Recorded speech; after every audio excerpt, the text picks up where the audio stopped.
우리가 원하는 것은 행복하게 사는 것이고, 우리가 원하는 것은 평안하게 사는 것이고, 우리가 원하는 것은 복을 받고 사는 겁니다. 자, 그런데 원하는 것대로 되지 않는다. 왜 행복하게 살려고 그렇게 무단 애를 쓰지만 왜 내가 행복하게 되지 않을까? 내가 평안하게 살고 싶은데 그렇게 왜 내가 평안하게 살지를 못하게 될까? 내가 근심하지 않는 가운데 살고 싶은데 왜 근심하지 않고 삶을 살 수가 없을까? 나 걱정 안 하고 살고 싶은데 왜 걱정하고 살 수밖에 없을까? 오늘 말씀을 통해서 이 원인을 알고 원인을 찾고, 그리고 여러분에게 말 그대로 하나님이 우리에게 말씀하신 대로 걱정이 없는 삶이 되기를 예수 이름으로 축원합니다. 염려가 없는 삶이 되기를 예수 이름으로 축원합니다. 두려움이 없는 삶이 되기를 예수 이름으로 축원합니다. 그래서 여러분이 원하는, 그리고 하나님이 원하시는 그런 삶이 여러분의 삶이 되기를 예수 이름으로 축원합니다. 자, 그러면 왜 그렇게 될 수밖에 없을까? 우리는 세상 살아가는데 세상 안에서 두 가지를 발견하게 됩니다. 하나는 바로 뭐냐면은 거짓이라는 것을 하나를 발견하게 되고, 하나는 사실이라고 하는 것, 이 사실이라고 하는 것을 참이라고 얘기합니다. 그래서 이 세상에는 두 가지가 있습니다. 사실이 있고 거짓이 있는데, 그러면 나는 평안을 찾으려고 할 때 사실 안에서 평안을 찾으려고 하고 있는가? 거짓 안에서 평안을 찾으려고 하고 있는가? 내가 염려를 안 하고 살고 싶은데 그러면 내가 염려를 안 하는 길을 거짓 안에서 내가 찾고 있는가? 사실 안에서 찾고 있는가? 왜냐? 사실 안에서 이게 찾는 거하고 거짓 안에서 찾는 거와의 차이가 있습니다. 사실 안에서 찾는 것은, 사실 안에서 이것은 이게 뭐 환경이 어떻게 변화가 되고 어떻게 뭐가 이루어지고 뭐가 어떻게 달라지고 이래가지고 평안을 찾아지는 게 아니에요. 왜냐? 사람은 그렇습니다. 사람은 모든 것이, 많은 것이 넉넉해지면 평안하고 넉넉해지면 기쁨이 넘칠 거라고 얘기를 해요. 자, 그러면 사람은 누구든지 다 있는 사람은 행복해야 되고 없는 사람은 불행해야 됩니다. 있는 사람은 감사해야 되고 없는 사람은 감사하면 안 됩니다. 그런데 보니까 이게 웬일인지 있는 사람들의 행복 지수라든지 있는 사람들의 평안 지수가 높지가 않습니다.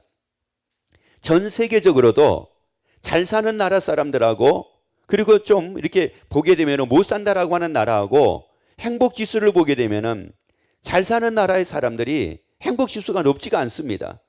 왜? 높아야지 사실이잖아요. 그런데 왜 그러면 이 잘 사는 나라의 사람들이 행복 지수가 높지가 않을까? 이게 도대체가 무엇 때문에 그럴까? 지금 사람들은 거의 대부분이 뭐라고 생각을 하게 되냐면은 뭐가 많아지게 되면 행복할 거라고 생각을 하는 겁니다. 행복의 비극은 어디서부터 시작이 되는 거냐면은 이게 사실 안에서 행복을 찾으면 되는데 거짓 안에서 행복을 찾으려고 하다 보니까 이게 비극의 씨앗이 된 거예요. 이게 바로 불행의 씨앗이 된 겁니다. 그래서 이 말씀을 통해 가지고 여러분이 사실이 무엇인지 거짓이 무엇인지를 바로 알고 나면은, 그러면 비로소 행복의 길이 열립니다. 평안의 길이 열립니다. 감사의 길이 열립니다. 축복의 길이 열립니다. 누가복음 24장 36절부터 말씀을 같이 읽도록 합니다. 이 말을 할 때에 예수께서 친히 그 가운데 서서 가라사대 너에게 평강이 있을지어다 하시니 저희가 놀라고 무서워하여 그 보는 것을 영으로 생각하는지라. 예수께서 가라사대 어찌하여 두려워하며 어찌하여 마음에 의심이 일어나느냐. 내 손과 발을 보고 나인 줄을 알라. 또 나를 만져보라. 영은 살과 뼈가 없으되 너희 보는 바와 같이 나는 있느니라. 이 말씀을 하시고 손과 발을 보이시나. 자, 여기서 이 말씀은 어떤 말씀이냐면은 지금 예수님이 십자가에서 우리 죄를 위해서 죽으셨습니다. 그리고 예수님이 사흘 만에 다시 살아나셨습니다. 그런데 제자들은 지금 이것을 모르고 있는 상황입니다. 이것을 모르고 있는 제자들이 지금 예수님에 대해서 서로가 얘기를 하고 있는 이런 상황이었습니다. 부활하신 예수님을 그들이 만나지를 아직 않는 이런 상태였어요. 그런 상태였는데, 그래서 이제 다시 한번 36절부터 읽어볼까요? 이 말을 할 때에 예수께서 친히 그 가운데 서서 가라사대 너에게 평강이 있을지어다 하시니 저희가 보고 무서워하여. 자, 여기서 말씀을 보게 되면은 예수님이 부활하시고 그리고 제자들에게 나타나셔가지고 말씀을 합니다. 너에게 평강이 있을지어다. 예수님이 이렇게 말씀을 해요. 그런데 그 예수님을 그들이 보고 두 가지 반응이 나타난 겁니다. 놀라고 뭐 했다고요? 무서워했다는 거예요. 그리고 왜 무서워했을까? 자, 이거예요. 왜 무서워했을까? 아니, 그 예수님이 죽었다가 살아나셔가지고 제자들에게 자기들 앞에 예수님이 딱 나타나셨는데, 그러면 이것이 환영의 대상이 돼야 되고 기쁨의 대상이 돼야 되고 감사의 대상이 돼야 되는데, 그러지를 못하고 왜 놀라고 왜 무서워했을까라고 하는 말씀입니다. 놀라는 이유가 있습니다. 그리고 무서워하는 이유가 있습니다. 사람이 놀랄 때는 왜 놀라냐면은 자기 생각하고 전혀 다른 일이 이루어졌을 때 이때 놀라는 거예요. 이때 바로 놀라는 겁니다. 나 이번에 보너스를 못 받을 줄 알았어요. 그런데 보너스가 나온 거예요. 이때 놀라는 거예요. 이때 예수님은 분명히 마태복음 16장 21절, 22절, 23절의 말씀을 보면은 예수님은 살아나셨다가 죽으셨다가 살아나야 될 것을 말씀을 했거든요. 그런데 그 말씀을 한두 번 한 게 아닙니다. 그리고 요한복음 11장에서는 나는 부활이요 생명이라고 예수님은 분명히 그렇게 말씀을 했거든요. 그리고 예수님은 죽어도 사신다고 분명히 말씀을 했어요. 그런데 제자들은 그 말씀이 아직 자기들에게 믿음이 되지 않았습니다. 믿음이 되지 않았다는 말은 무슨 말이냐? 믿음이라는 건 다른 거 아니에요. 믿음은 뭐냐? 믿음은 그게 나에게 사실이 되면 그건 내 믿음이에요. 그런데 사실이 되지 않는 것은 나에게 믿음이 아닌 겁니다. 그러면 이 제자들의 믿음은 어떤 믿음이었느냐? 예수님이 죽었다가 살아난다는 것이 사실이 아니었어요. 그게 사실이 아니었다고요. 그래서 이에 대해서 반신반의한 겁니다. 이것을 두고 우리가 얘기할 때 의심이라고 얘기를 합니다. 의심이라는 것은 바로 뭐냐면은, 의심이라는 것은 예수의 부활은 사실이 아니야 라고 하는 게 이게 의심이에요. 그런데 그걸 사실로 받아들이는 순간 의심은 완전하게 사라집니다. 완전하게 사라진다고요. 그리고 왜 제자들이 그렇게 무서워하고 놀랄 수밖에 없었느냐면은, 이 제자들은 사실 앞에 자기들이 굴복을 하고 사실을 위해서 살았던 것이 아니었어요. 거짓을 위해서 살았던 겁니다. 다시 말씀드리면 거짓을 속아가지고 살았던 거예요. 그러니까 예수님이 죽었다가 예수님이 부활하신다? 그러면 예수님은, 이렇게 말씀하는 이 예수님은 그게 사실이에요, 거짓이에요? 사실이잖아요. 그래서 예수님은 마태복음 16장에서 사실을 말씀했잖아요. 죽었다가 살아날 것에 대해서 사실을 말씀을 했잖아요. 요한복음 11장에서 예수님은 나는 부활이요 생명이라 사실을 말씀을 했잖아요. 그리고 나를 믿는 자는 죽어도 살겠고 무릇 살아서 나를 믿는 자는 영원히 죽지 아니하리니 이것을 너희가 믿는 자가 되라고 사실을 말씀을 했잖아요. 그러면 이 제자들도 그게 뭐가 돼야 돼요? 사실이 돼야죠. 그런데 제자들은 그것이 사실이 된 게 아닙니다. 이 속에 지금 뭐가 있었느냐? 거짓이 있었습니다. 아니야, 어떻게 살아? 어떻게 죽었다가 살아? 아니, 그리고 예수님이 요한복음 14장에서 우리를 위해 처소를 예비하러 가신다고? 그리고 처소가 예비되면 다시 오신다고? 그리고 나 있는 곳에 너희도 있게 하시겠다고? 예수님은 이게 다 무슨 말씀이었어요? 사실이었어요. 예수님은 사실이었기 때문에 요한복음 14장 1절부터 3절까지의 말씀을 하는데, 그거를 듣는 사람은 뭐예요? 그게 사실이 아니었어요. 예수님은 사실을 말씀을 하는데 듣는 사람은 사실이 안 된 겁니다. 왜 사실이 안 됐을까요? 여기에 뭐가 있으니까? 거짓이 있으니까. 여기에 거짓이 있으니까. 그래서 우리가 거짓이라는 안경을 통해서 말씀을 볼 수도 있습니다. 그러면 거짓이라는 안경을 통해서 말씀을 보면은 이 말씀은 다 의심스러운 말씀이 됩니다. 그런데 예수님은 지금 거짓을 말씀한 게 아니라고요. 사실을 말씀한다고요. 예수님은 사실을 말씀하신 거예요. 그래서 제자들에게 딱 나타나니까 제자들이 자기들이 지금 뭐에 속고 있었다는 것을 알게 된 거예요. 거짓에 속았구나. 야, 내가 거짓에 속았구나. 예수의 부활이 이게 사실이었구나. 예수님이 하신 말씀이 사실이었구나. 그 사실 앞에 이들이 놀라고 그리고 무서워하게 된 겁니다. 여러분, 우리는 의심할 수 없습니다. 왜? 이게 사실이니까요. 예수님의 말씀이 사실이기 때문에 여러분, 그래서 여러분 속에 있는 거짓을 다 물리치게 되기를 예수 이름으로 축원합니다. 더 이상 거짓을 속지 말기를 예수 이름으로 축원합니다. 그러면 어떻게 내가 거짓에서 벗어날 수가 있느냐? 그거는 사실이 되면은 거짓에서 벗어나는 것이 아니고, 여러분이 그것이 거짓에 내가 속고 있었다는 사실을 알게 되면 벗어납니다. 내게 하나님이 역사하셔가지고, 성령으로 역사하셔가지고 내가 거짓에 속고 있었다는 사실을 딱 아는 순간 거기서 벗어나게 돼요. 우리가 사기당하는 게 그냥 사기당하는 게 아니잖아요. 사기당할 때는 그냥 사기당하는 거예요. 나를 사기친 사람이 뭐 하는 거예요? 거짓말한 거잖아요. 내게 거짓말을 한 거잖아요. 그래야 나를 사기치려고 하잖아요. 그런데 그 사람의 말이 뭐라는 사실을 딱 아는 순간, 거짓이라고 하는 걸 아는 순간 거기서 벗어납니다. 거기서 벗어나게 되는 거예요. 그런데 그 사람의 말이 거짓인 것을 내가 몰라요. 그래서 거짓에 내가 속아 있는 걸 모르는 거예요. 그러면 주위에서 아무리 어떤 사람이 무슨 말을 한다 할지라도 그 말을 듣지를 않습니다. 그러니까 이 사람은 어디에서 벗어나지를 못해요? 거짓에서 벗어나지를 못합니다. 여러분, 지금 내가 의심하고 있다, 그리고 예수님이 사실을 말씀하신데 그것이 나에게 사실이 되지 않았다라고 하는 것은 이미 내가 속아 있다는 사실이에요. 거짓에 속고 있다는 사실이에요. 여러분, 그것이 거짓인 것을 깨닫게 되기를 예수 이름으로 축원합니다. 성령님이 이 시간 거짓인 것을 깨닫게 만들어 주시옵소서. 그래서 여러분들이 그것이 다 거짓임을 깨닫게 되기를 예수 이름으로 축원합니다. 그러면 왜 제자들이 예수의 부활에 증인될 수가 있었느냐? 다른 거 아니에요. 이들이 어디서 벗어나게 되니까? 거짓에서 벗어나게 되니까. 벗어난 게 뭐였어요? 그게 바로 뭐였구나? 거짓이었구나.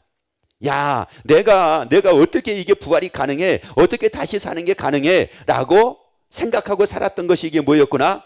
거짓이었구나. 이걸 딱 깨닫고 나니까 이제 뭐가 내게 그대로 사실로 조명이 되느냐, 비춰지느냐면은 예수의 말씀이 그대로 내가 비춰지게 됐다는 말씀이에요. 그래서 우리에게 말씀하기를 고린도전서 15장 3절부터 6절까지 말씀 봅니다. 내가 받은 것을 먼저 너에게 전하였노니 이는 성경대로 그리스도께서 우리 죄를 위하여 죽으시고 장사 지낸 바 되었다가 성경대로 사흘 만에 다시 살아나사 게바에게 뭐 하시고 보이시고 후에 12 제자에게와 그 후에 500의 형제에게 뭐 하셨다는 거예요? 일시에 뭐 하셨어요? 보여주셨다는 말씀입니다. 성경대로 우리 죄를 위하여서 죽으시고 장사 지낸 바 되었다가 성경대로 사흘 만에 다시 살아나셔가지고 뭐 했다고요? 보여주셨어요. 왜요? 이게 뭐니까요? 사실이니까. 이 사실이니까 이걸 보여주셨다는 말이에요. 그래서 사도 바울이 담에색상에서 부활하신 예수님의 음성을 듣습니다. 그리고 예수님을 만납니다. 예수님을 만나는 순간 이 사도 바울은 깨달았습니다. 뭐를 깨달았어요? 야, 자기가 그동안에 알아봤던 모든 것들이 이게 다 뭐였구나? 거짓이었구나. 그게 거짓이었구나라고 하는 걸 깨닫는 순간 뭐 하게 되느냐? 돌이키게 됩니다. 여러분의 깨닫게 되기를 예수 이름으로 축원합니다. 거짓을 깨닫게 되기를 예수 이름으로 축원합니다. 무엇이 거짓인지 깨닫게 되기를 예수 이름으로 축원합니다. 항상 기뻐하라. 이건 사실일까요? 아니면 이게 거짓일까요? 사실이에요. 그런데 우리에게는 뭐가 있느냐면은 어떻게 우리가 항상 기뻐할 수 있어요? 아니, 어떻게 이렇게 힘든데 기뻐할 수 있어요? 어떻게 내가 이렇게 어려운데 항상 기뻐할 수 있어요? 내가 이렇게 괴로운데 어떻게 항상 기뻐할 수 있어요? 이미 내가 거짓에 속아 있다는 말이에요. 거짓에 속아 있다 보니까 그게 안 되는 겁니다. 그러면 사도 바울이 왜 이 말씀을 했을까요? 이 말씀을 하는 이유가 뭐냐면은 이건 사실이니까. 이건 바로 사실이니까. 40이 하나가 만매를 맞아도 기뻐하는 게 사실이니까. 아니, 고통을 받아도 기뻐하는 게 사실이니까.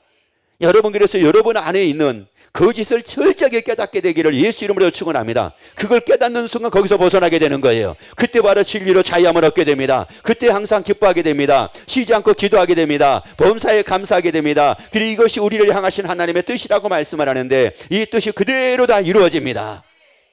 그래서 예수님은 말씀합니다. 데살로니가전서 5장 10절 말씀 봅니다. 예수께서 우리를 위하여 죽으사 우리로 하여금 깨든지 자든지 자기와 함께 살게 하려 하셨느니라. 더 이상 거짓과 살지 말라는 거예요. 더 이상 거짓과 살지 말라는 겁니다.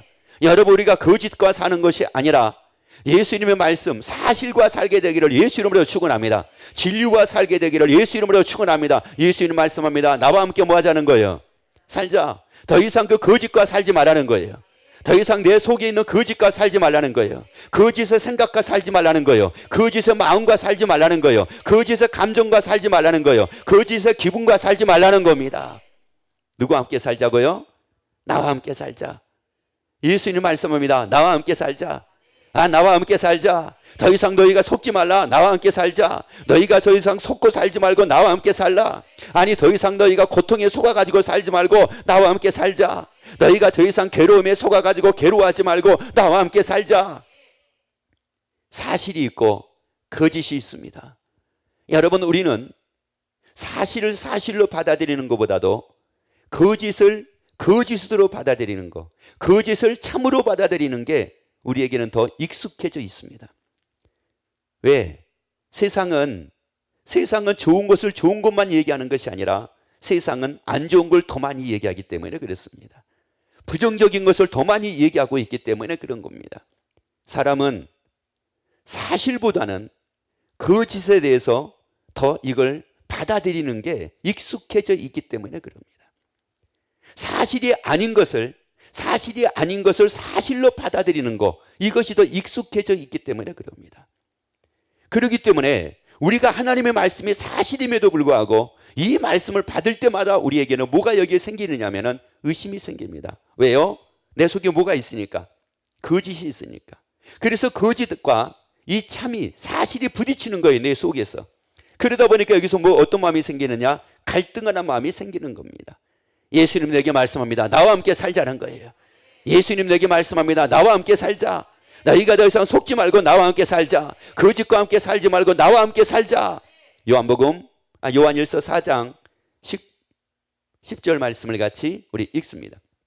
사랑은 여기 있으니 우리가 하나님을 사랑하는 것이 아니요 오직 하나님이 우리를 사랑하사 우리 죄를 위하여 화목제물로 그 아들을 보내셨음이니라. 자, 봅시다. 다시 한번 읽어봅니다. 다시 한번. 사랑은 여기 있으니 우리가 하나님을 사랑하는 것이 아니요 오직 하나님이 우리를 뭐 하신다고요? 하나님이 우리를 사랑하신대. 그 왜 하나님이 우리를 사랑하실까요? 내가 어떤 사람이니까? 사랑받을 만한 사람이기 때문에 하나님은 나를 사랑하신다는 거예요. 그런데 우리는 속아 있어요. 뭐에 속아 있습니까? 거짓에 속아 있어요. 여러분 스스로가 한번 여러분에게 물어봐 보세요. 너는 사랑받을 수 있는 사람이니? 너는 사랑받을 자격이 있는 사람이니? 너는 사랑받을 만한 그런 사람이니? 라고 여러분이 여러분에게 한번 물어봐 보세요. 그러면 거의 대다수의 사람들은 그럽니다. 사랑받으면 좋지만 나는 이러기 때문에, 나는 요러기 때문에, 나는 이렇게 부족하니까, 나는 잘나지를 못했으니까, 나는 예쁘지를 못하니까, 나는 외모가 떨어지니까, 나는 똑똑하지를 못하니까, 내가 지혜가 부족하니까, 내가 일을 잘 못하니까 나는 뭐 받을 수 없는 사람이라고 여기고 살고 있느냐면은 사랑받을 수 없는 사람이라고 여기고 삽니다. 제가 한번 여러분에게 물어볼게요. 연봉이 20억인 사람이 더 사랑받을 수 있는 사람일까요? 연봉이 3천인 사람이 더 사랑받을 수 있는 사람일까요? 20억이면 너무 세서 그런 겁니까? 그러면 연봉이 1억인 사람을 연봉 1억 받는 사람이 더 사랑받을 수 있을 것 같아요? 이 사람이 사랑받을 수 있을 것 같아요? 연봉 3천인 사람이 사랑받을 수 있을 것 같아요? 누굽니까? 그러니까 우리가 볼 때는 그거예요. 연봉 1억 받으면은 사랑하지 말라고 그래도 사랑하겠네 이럽니다. 그러면 연봉 1억인 사람들은 이혼하면 절대 안 됩니다. 여러분 이게 다 무슨 말이에요? 이게 속고 살고 있다는 말이에요. 이게 지금 거짓에 내가 속아 있다는 말이에요. 아니에요. 연봉이 1억이든 연봉이 3천이든 나는 사랑받을 사람입니다. 그래서 예수님은 내게 말씀하기를 나를 사랑하신다고 말씀합니다. 나는 사랑받을 사람이에요. 그래서 예수님이 내게 말씀합니다. 나는 너를 사랑한다고. 나는 예수님은 나를 사랑하신다고. 왜? 사랑받을 사람이기에 나를 사랑하신다고. 아니 내가 부족해도 나를 사랑하신다고. 왜? 사랑받을 만한 사람이기 때문에. 아니 똑똑하니까 사랑받을 만한 사람이 되는 게 아니에요. 내가 훌륭하니까 사랑받을 만한 사람이 되는 게 아닙니다. 내가 뭔가를 잘하고 있으니까 사랑받을 만한 사람이 된 것이 아닙니다. 나는 잘하지를 못해도 사랑받을 사람입니다. 똑똑하지 않아도 사랑받을 사람입니다. 위대하지 않아도 나는 사랑받을 사람입니다. 나는 부족해도 나는 사랑받을 사람입니다. 나는 늘 모든 것이 완벽하지 않아도 사랑받을 사람입니다. 그래서 그 예수의 사랑받고 사는 여러분이 되기를 예수 이름으로 축원합니다. 사랑하고 살려고 하지 마세요. 사랑하고 살려고 하지 말고 사랑을 받고 살라고요. 사랑을 받는 사람이 사랑을 하게 됩니다. 사랑을 받는 사람이 건강한 사랑을 하게 됩니다. 그런데 사랑을 받지 않고 나는 사랑하는 사람하고 살아야지, 이 사람은 건강한 사랑을 하지 못합니다. 그러다 보니까 이걸 두고 짝사랑이라고 얘기를 해요. 이건 얼마 가지 않습니다. 나중에는 이것이 원한으로 남습니다. 이게 나중에는 아픔으로 남습니다. 사랑을 받으면 건강한 사랑할 만한 힘이 생깁니다. 우리를 사랑하시는 그 예수님, 끝까지 사랑하시는 예수님, 끝까지 함께 하시는 예수님, 이 사랑을 받을 만한 나는 사람이라고 하는 것을 여러분이 깨닫게 되기를 예수 이름으로 축원합니다. 따라합시다. 나는 사랑받을 만한 사람이다. 아멘. 그래요. 여러분 더 이상 여러분을 비화시키지 말라는 거예요. 나는 이런 사람이라고 스스로가 스스로를 그렇게 만들지 말라는 말이에요.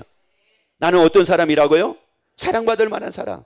그래서 우리가 하나님을 사랑한 것이 아니라 하나님은 우리를 사랑하신대요. 왜? 사랑받을 만한 사람이니까.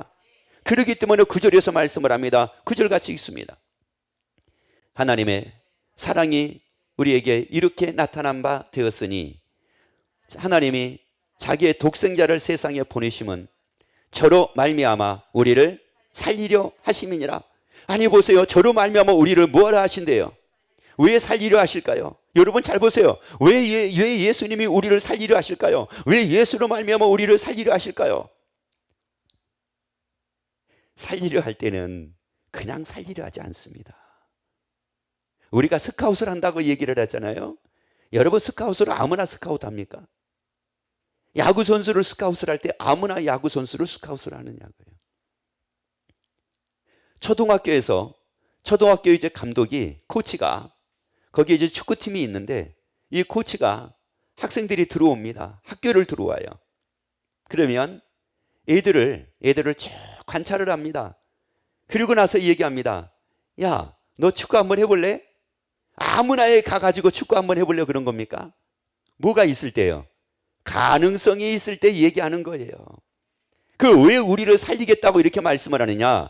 우리가 가능성이 있는 사람이라는 말이에요.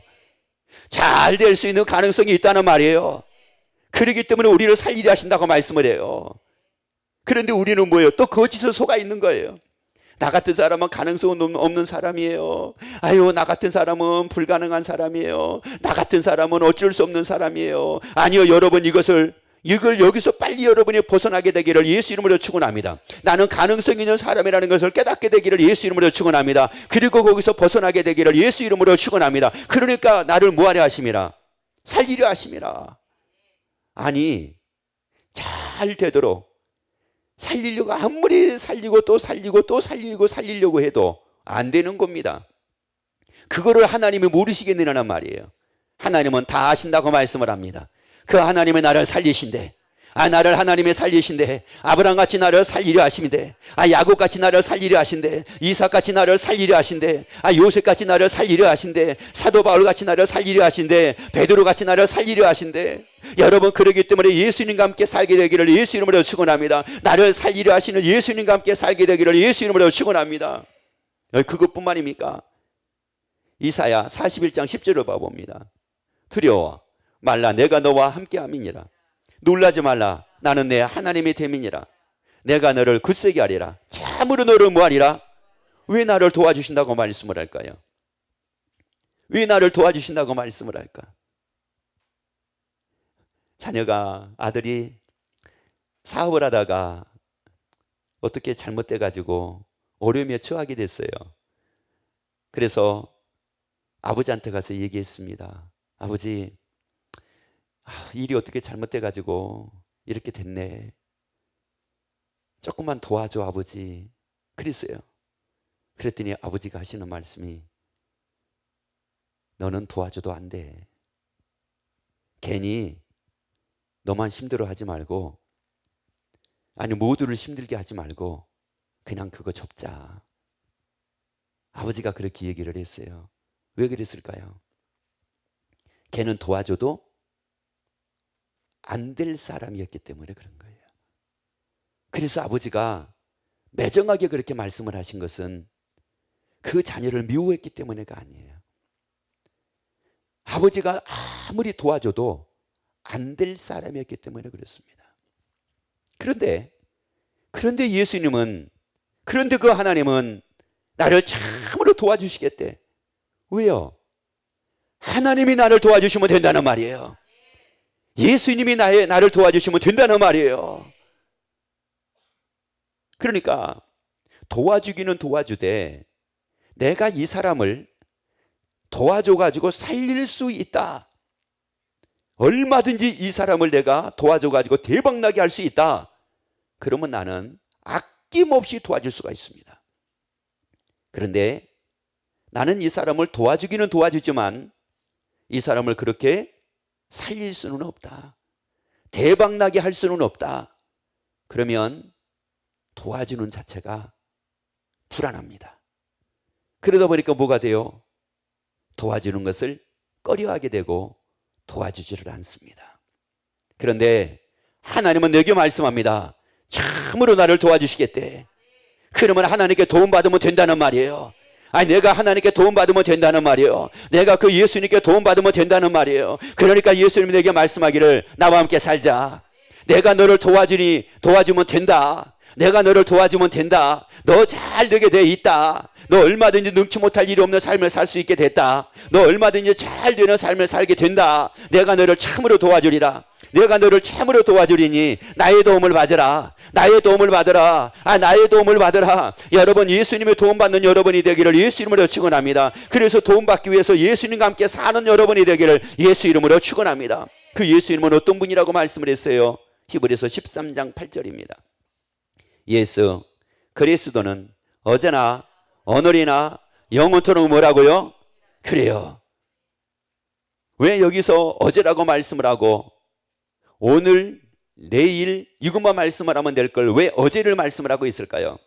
어제를 말씀을 통해서 그걸 보라는 거예요. 아브라함이 큰 민족을 이룰 수 있는 사람이 아니었습니다. 아브라함이 복을 받아 이름이 창대하게 될 사람이 아니었습니다. 여러분, 요셉이 애굽으로 종으로 팔려갔었을 때 이 요셉이 누가 보더라도 이게 애굽의 총리가 될 만한 이런 사람이 아니었습니다. 그리고 야곱이 삼촌집으로 피신해 갔었을 때 그 삼촌집에서 거부가 돼가지고 나올 수 있는 이런 사람이 아니었습니다. 전혀 아니었습니다. 그런데 왜 어제라고 말씀을 해요? 봐라 이거예요. 보라 이겁니다. 가능성이 없던 아브라함이 큰 민족을 이루게 됐지 않느냐? 가능성이 없던 아브라함이 복을 받아 이름이 창대하게 됐지 않느냐? 가능성이 없던 이 야곱이 거부가 되지 않았느냐? 가능성이 없던 이 요셉이 애굽의 총리가 되지 않았느냐? 사실이다. 이거 바로 사실이다. 그래서 이걸 말씀을 하는 거예요. 그 예수님은 어제나 오늘이나 뭐라고요? 영원토록 뭐라고요? 동일하시대. 그 동일하시대. 그래서 얼마든지 이게 다 가능성이 있는 일이라는 거예요. 이게 바로 사실이라는 거예요. 그러면서 결정적인 것을 우리에게 보여주십니다. 결정적인 것을 우리에게 말씀합니다. 사도행전 17장 31절입니다. 이는 정하신 사람으로 하여금 천하를 공의로 심판한 날을 작정하시고 이에 저를 죽은 자 가운데서 다시 살리신 것으로 모든 사람에게 믿을 만한 뭐를 주셨다고요? 증거. 이 증거가 바로 뭐예요? 부활. 그러면 부활이 증거인데 이 증거라는 것은 무슨 말이냐? 사실이라고 하는 말이에요. 증거는 사실이라는 겁니다. 그래서 믿을 만한 사실을 우리에게 주셨어요. 믿을 만한 사실을 우리에게 주셨다고요. 여러분, 그래서 이 모든 말씀이 사실되기를 예수 이름으로 축원합니다. 그래서 여러분에게 믿음이 되기를 예수 이름으로 축원합니다. 그래서 예수님과 함께 삶을 삶으로 여러분이 평안을 누리고 살기를 예수 이름으로 축원합니다. 아브라함같이 복을 받는 여러분이 되기를 예수 이름으로 축원합니다. 그리고 잘 되게 되는 여러분이 되기를 예수 이름으로 축원합니다. 다시 살아나는 여러분이 되기를 예수 이름으로 축원합니다. 그래서 한 주일 동안 우리 멋지게 삽시다. 한 주일 동안 멋지게 삽시다. 그래 더 이상 거짓에 속지 말고 사실에 굴복해서 사실이 여러분 것이 되어 사실 안에서 마음껏 자유를 누리고 기쁨을 누리는 여러분이 되기를 예수 이름으로 축원합니다. 기도하겠습니다.